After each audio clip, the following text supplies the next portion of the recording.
Women on the front line هيدا النشاط النسوي السنوي يلي بينتظروه العالم رح ينطلق بنسخته لعام 2022 ب 28 29 و 30 تشرين الثاني، وبستضيف معي الهيد of UN Women Miss Rachel Dore-Weeks. Welcome. Thank you.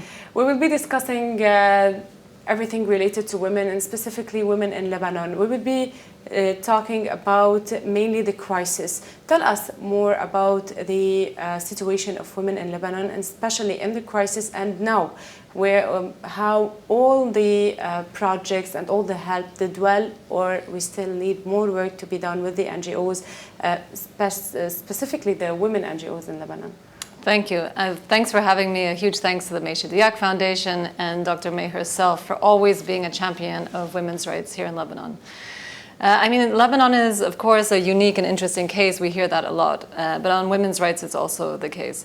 Lebanon had made huge progress on issues of health and education. Up to the crisis, women were almost at parity. Lebanon was excelling within the region on statistics around gender equality for health and education. But at the same time, we saw this dramatic drop-off in terms of women's engagement in the economy, women's engagement in politics, and even women's engagement in elements of the private sector where we see sort of the intersection between the economy and politics, which was a juxtaposition with how we saw Lebanon as this sort of bastion of freedom. And often that was the image that we saw in Beirut and other urban capitals, or other urban cities. But the reality of what was happening was that as a result of all kinds of discriminatory legislation in Lebanon, whether that's the 15 personal status laws, whether that's legislation around citizenship, or even discriminatory legislation within the social security law, the labor law, and other laws, that was prohibiting women from entering specific sectors, in addition to gender norms that saw women as relegated to the home, as belonging within the private sector, and men belonging within politics and within the public sector.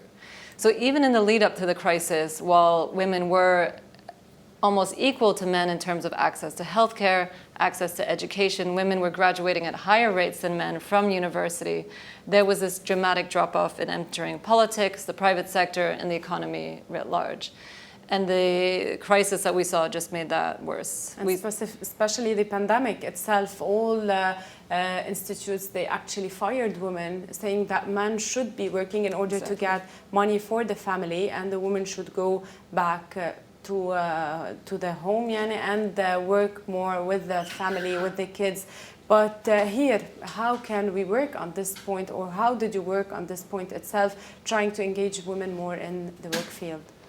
Yeah, so exactly as you say on the pandemic, it was interesting and exciting during the 2019 protests when people took to the street. We saw one of the rallying cries was around women's rights and gender equality. I guess similar to what we're seeing in Iran, women's rights became this sort of this thing that everyone was asking for, in addition to obviously, corruption, anti-corruption, the end of corruption, more transparency in the judiciary. But it wasn't only women who were seeing the importance of gender equality in all of the demands around those protests in 2019. And so we saw this sort of societal wave of saying we need change. And then, as you say, the crisis hit, both the economic crisis and the pandemic. And the message, both publicly, but also in terms of the pressure women felt, was there's all this work to do in the home. We can no longer afford migrant domestic workers. Plus, kids are staying at home because they're not in school. Plus, hospitals are overrun. So we have sick people and older people who are staying at home who might have benefited from care, and women were pushed back into the home to try to take on. The violence increased in this period of time, especially in the pandemic. Exactly, and so women, those that did have decent jobs, were pushed often out of those jobs or encouraged to return home and take on that unpaid work. And then we did see some women entering the workforce in larger numbers, but often in underpaid, overexploited work because of the desperation that families had. So they were sending quote unquote women to work, but those are jobs that none of us would ever want to have. They're jobs that are being taken out of desperation, badly paid. Some of the things that we've been doing, there's across a range of the spectrum. So it's both trying to work with, through our own work, but also in partnership with other UN agencies, the government, NGOs, and the private sector to actually create jobs. Where can we create jobs within the Lebanese economy? But also the international economy where people can stay in Lebanon and work in Lebanon either for Lebanese companies or international companies working here. That's the first part.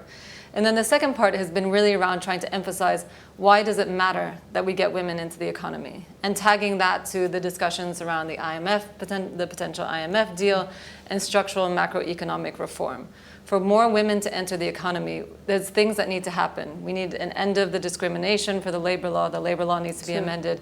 We need social protection that supports maternity and paternity leave.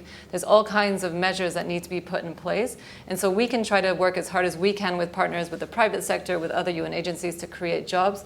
But we really need the government and the parliament stepping in to create an enabling environment for women to enter and remain within the economy. It's not a priority for the politicians in Lebanon. So how hard was it in order to implement these ideas and to find more vacancies for women, as you said? Yeah. And we have some political actors in Lebanon who this is a priority for. So they have been important allies for us on trying to push this agenda through the parliament and through other policy spaces. So while we're working in a context where we see very little happening within the parliament. So we see little happening on this, we see little happening in general. But it's true, as the crisis deepens, we keep being told now isn't the time to talk about women's rights. We'll talk about that later. And what we've been trying to say is if Lebanon is going to recover, you have this 50% of the population that's highly educated, perhaps unlike other countries. They can help and they can help. Lebanon can't recover without that 50% coming into the economy, working, engaging with the productive sectors, paying taxes, and being part of the innovation and the solutions to get Lebanon on the road to recovery. And then in terms of creating jobs, it's very difficult for everybody right now. It's difficult for the UN, it's difficult for the private sector. And so we've been trying to find new areas where there's both a demand and the potential for sustainability. So one of the things that we've been doing is trying to find things that are in need. And for us, sanitary pads has been something that we've been working on. Yes, we've been facing period poverty as well. Exactly. So how do we address the issue of period poverty and try to support Lebanon's productive sectors and get people back to work? So we've supported the creation of small female-led social enterprises. We call them production units in Tripoli, the Bekaa, Mount Lebanon, and soon to be Saida. And those production units are producing Lebanese-made sanitary pads that are approved by Libnor, that have passed all of the tests in terms of health and other kinds of specs, and they'll be selling them for a box for $11,000 on the market. So affordable price. So women are being employed to make them in these production units. So far we have 480 women who are making them in these production units. And when we will be seeing these products they're already for sale in Tripoli. Okay, this is nice. And we can share examples with you. And I should have actually brought one with me. I've turned into one of those feminists that walks around everywhere carrying a box of sanitary products to show people. And each production unit right now is making $30,000 a week. And That's so amazing. For now, because the UN is helping to produce them, 80% are given out for free through schools and other community centers to families in need, and 20% are sold. But the hope is that as the UN steps out, these production units become self-sustaining, and they'll be having to sell at least 60 to 80% of them and giving out 20% to be able to pay the people who work them. So we're trying to find innovative areas like that where we need to invest in Lebanon's productive sectors, where we can also employ people. But it's small, it's 480, which is good, but there's a lot of women and men that need to get back to work or get into work to help Lebanon recover. Yeah, sure. When we talk about the workplace, we talk about the violence that might happen or women face. We talked about this issue, and especially in the pandemic itself. Is there anything done on this aspect as well? Then we talked about the laws. It will take time, and definitely it's not a priority, especially in the crisis. But when it comes to violations, what is done on this aspect? Yeah, so we had, one of the sort of major achievements, I should say, that we've had, of course, is the 2020 passage of the domestic violence amendments and the sexual harassment policies that came in December of that year. And that's a really important step. Although it is hard to implement all forms of legislation in Lebanon at this moment, particularly with the justice sector on strike, we have seen an uptick in the number of allegations around sexual harassment. So that means people are understanding the law and they're beginning to use it. And that's not just in urban centers like Beirut. We've also seen it, the famous case in Tripoli, but other places across the country. So that law has been a really important step with saying there is zero tolerance for sexual harassment and violence in the workplace, but also in other places. And then work that we're trying to do with UNDP, with AUB and others, and the National Commission for Lebanese Women is trying to work with different private sector companies to inform them what the law says and help them put structures in place to report on violence within the household, the economy, within the workplace, and hold people accountable to it so that people know that within the workplace there'll be zero tolerance. So we're doing that in two specific ways. One is training workforces, and we're starting with the larger companies, everything from Maersk to Aramex to others, so large workforces around issues of violence in the workplace and sexual harassment, and then working with HR sectors to put clear protocols, hotlines, etc. in place to address violence that's reported. In one of the meetings with different NGOs, one of the main issue or the problem that they face is the sustainability of the funds given to them. So now you said that we have funds for these factors in order to do the sanitary pads, but we don't know how much we can follow up on this issue. Is there anything or any vision for the future for this issue itself? And maybe we can talk what should be done also in Lebanon to say that we are halfway there, or maybe the gap will decrease easier with time. Yeah. So I think there's a number of complex factors that are making it increasingly difficult to obtain long-term sustainable funding for projects like this. One is, of course, the Ukraine crisis, diverting people's attention, understandably, to what's happening there. And I know that ambassadors, donors, partners in Lebanon are working very hard to keep the focus on Lebanon because of their commitment to the country. I think the other part is this real feeling that Lebanon needs to also step up and pay its share. You know, we're a country that has a very regressive tax base. Tax rates of paying tax are very low. So there's this sense that, you know, the international community is willing to kick in, but we need to see a reform of how taxation is implemented across the country, and the government applying the budget it has to some of these key programs. In our experience as UN Women, we still see a lot of international commitment to women's rights. We still see money going into this area, whether to us or to NGOs or to other partners. But certainly there does need to be, and I think partners are cognizant of this, long-term funding. But we're in an environment in Lebanon where most of the funding for Lebanon is humanitarian funding. It's coming to support the urgent needs of people, and that in its nature is short-term. So it is this paradox where we're trying to find long-term solutions for Lebanon with short-term international financing. As you talked about the different aspects that UN Women is working on, politics, women in health, and food, or all these aspects, what is supposed to be done by the UN Women and for the sake of women in Lebanon? Sure. I mean, there's some broader things that need to be done that aren't only for women, but for everybody in Lebanon. Social protection is a big one, important item, big ticket item for both the Lebanese population, for the government, the United Nations, the international community. We need the scale up both in terms of government investment, but also international investment in Lebanon's social protection schemes. So everything from the National Poverty Targeting Program to the ESSN, to maternity leave, to all of the other elements. And that would be huge for women, both enabling women to remain in the economy, but also in trying to level some of the gender inequalities that we see.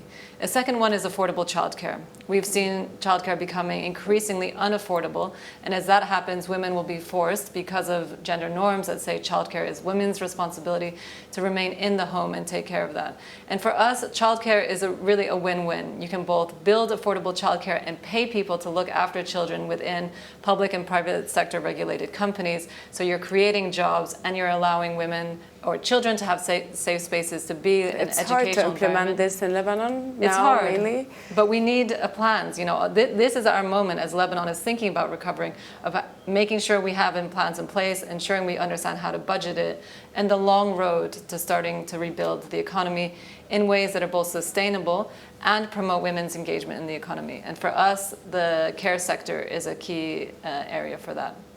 And then there are things that are needed within the parliament, and obviously that will be much more difficult. We believe that we need a unified personal status law that says that women and men are equal. If we want to address the gender discrimination that's in a law, we need equality in terms of nationality. And then, so these are all big ticket items that are going to take a lot of work. In the short term, we need greater investment from government and the international community in things like addressing violence against women. That's happening in increasing numbers. Making public spaces safer. With the crisis, we've all seen how dark it is outside. Sure. It's becoming increasingly unsafe for everybody. But we know that the government, they don't have money for this issue. And we know that the NGOs are taking the initiative and they are lighting the streets and they are working on trying to have the child protection. We know that it is expensive, as you said, and this is what it's leading women to stay at home and quit their jobs as well. What can be done in order to have a secured environment for women so that she can actually work for herself and her family as well? So, I mean, just to touch on the point of not having the money, that's true, though we do have the IMF deal waiting. So there are pockets of money that could be unlocked, that could be moved forward to getting this done. What we need is the political will.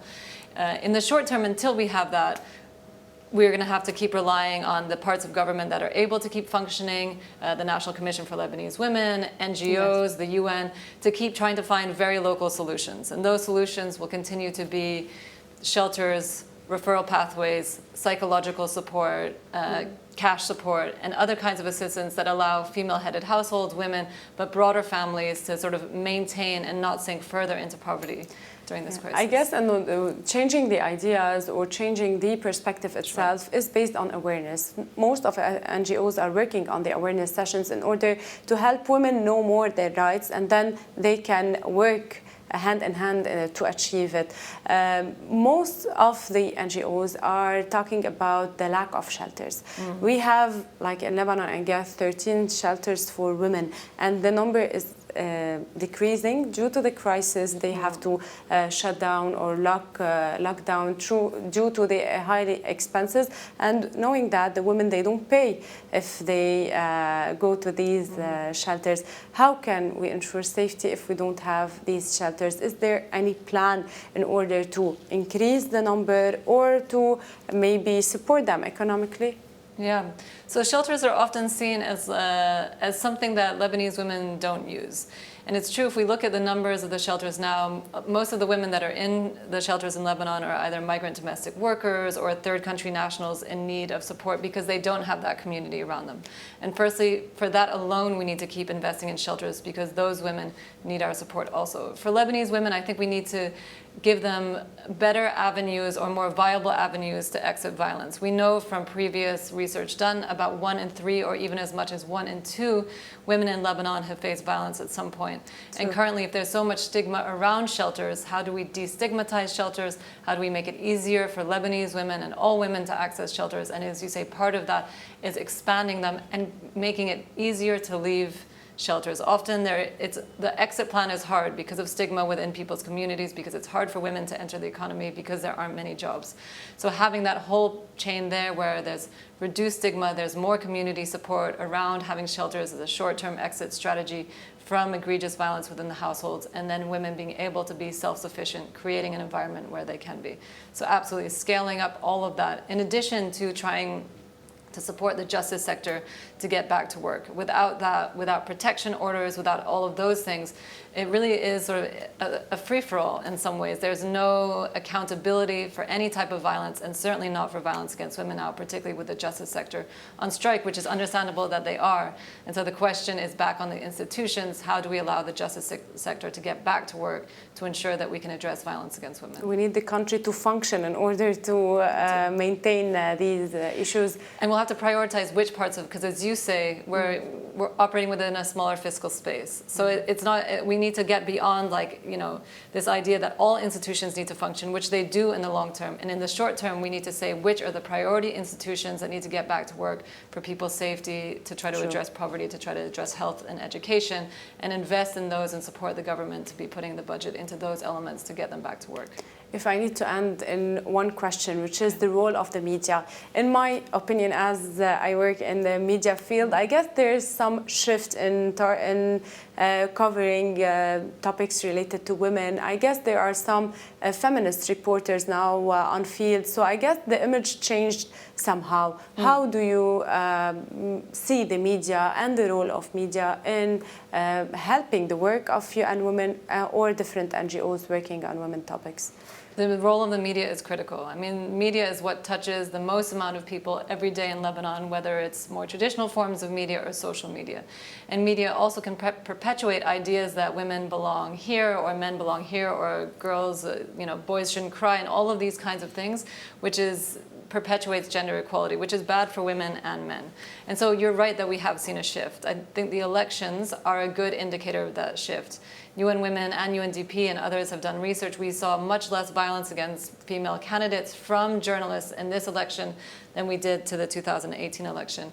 And that trend needs to continue. We need media professionals held accountable for using positive language around women, around gender norms, and creating gender norms where it's okay for men to do work in the household, where men aren't mocked for that. It's okay for women to be in public space, where every time female politicians enter public space, we don't say, look at the color of her dress or what is she wearing. Should focus on their work, not on what they are wearing. And so working together to hold the media accountable, but also to be a partner to the media is a critical part of what we do, other parts of the UN and NGOs like Female and others who are doing great work in this space.